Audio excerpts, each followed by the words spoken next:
it's been such an amazing journey. I have done things and doing things and have been offered things that I never ever thought I would. So it's been amazing. That's fantastic. So how long have you been a professional artist for now?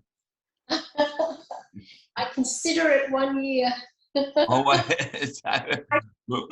well, we filmed you a little while ago, but obviously being a part of CIYL, I mean, how do you think that helped you to get to where you are now? It's changed everything. Yeah. And you guys only filmed me a year ago. We did the filming in February last year, and my show aired in March, and then I went into first lockdown a week afterwards. So it's only been 12 months.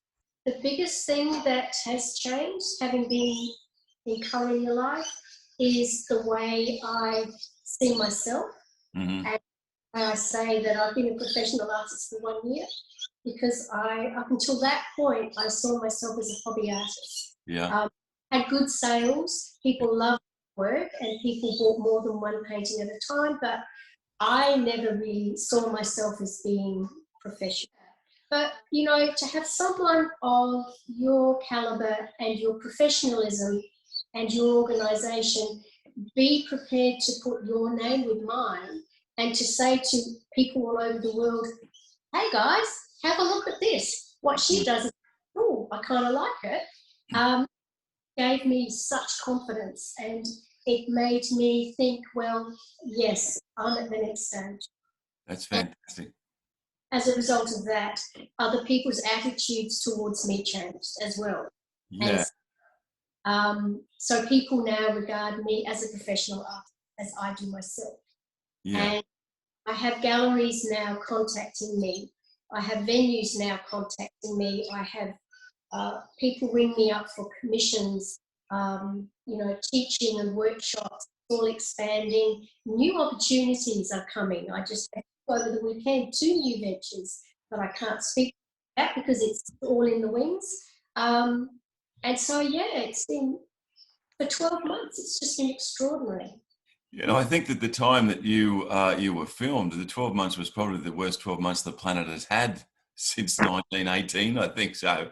And it's still going through it. But as you can probably see now, the importance of actually getting your name and your story out into the marketplace, into the internet, and making sure people know who you are is, I mean, you're obviously living in the country, and as you said, nobody basically knew what was going on. Yeah. This is not a panacea to solve all your problems, but it does help to give you a lot more exposure than you normally would. It certainly does. And when you are applying to venues that have not seen you before, very handy to be able to have that YouTube video. I've got an exhibition running, a solo exhibition running at the moment. I have it on the TV screen running all the time. That's fantastic. There really is. And that's what we designed it for as well, was to enable you guys to be able to use it at galleries and at trade shows so that people could see what you, I mean, if you've got 200 people there, you can't talk to them all. No. Whereas they're watching what you're doing, you are basically speaking to them anyway. So what do you think from now on is the future for you and your work? Where do you want to go? Well, I've changed my goals many times in the past 6 months.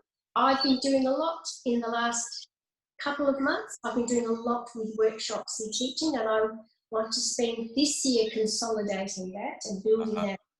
But my plans for end of the year next year, I want to get my work out into galleries interstate, not just South Australia. And I want to get my work more in the corporate area. And I made a contact just over the weekend regarding that. So they're the two things that I really want to focus on. Oh, that's great. Well, it sounds from what I can see is that the show itself has just given you great motivation and impetus to actually build and keep growing with what you're doing. It has. And, you know, prior to the show, I was quite small-minded. Partly because I saw myself as a hobby artist still. I didn't know where to go, what I could achieve and how to achieve it. And so chatting to you guys and being on the show has made me completely rethink what I'm capable of and what opportunities there are. Wonderful. And you know, there was one more thing that we talked about on the show, and I said it was a bit of a pipe dream at the time, and I didn't know how to go about it. And I don't know if you remember, but I was saying that one of my daughters was working as a mustering pilot on an outback station, and a bit of a goal of mine to be able to go out to the outback stations and the remote areas and to take my work out there and to offer them classes and workshops. Well, I am very proud to be able to say that I've started doing that. Oh, that's wonderful. Yeah, it has been. So November, we went out to the Argadargada cattle station, which is the Queensland side of the border, out of Alice Springs. Yeah. And I took all my pastels and the papers and all the bits and pieces, the contest sticks and so on. And we were there for a week. So for a week, every morning we were out with the guys. We were checking the water in the pumps and checking the cattle were all okay. And then in the afternoons, when they finished work, we would get all the pastels out and everyone would have a go. That's right. And when I left my kit with them. So they've got good quality pastels and they've got papers and they know what to order when they run out. And the station manager's wife is currently doing an online degree in teaching. So you can now use those tools, that kit, for the classes. So I've definitely got to do more of that. That was great. Yes, we spoke. I can remember we spoke about that just after we went out and saw the koala bear. Yeah. Which is great. That's pretty cool. But yeah, and then the fact that your daughter's a pilot, it's like, well, why don't you get out into the country? I mean, I suggested taking photos out of the aeroplane, dawn and dusk and in places like that, because they make fantastic scenery. And that's the exhibition I've got running. It's all about. It's called Kicking Dust, and it's all about the stories of the people who live in the outback on the station. Okay. I'm going to be printing a book about it as well, with all the paintings in it, like a copy book with the stories that go with all of the paintings. Well, you're real and truly fired up. I think it's absolutely wonderful. I really do that.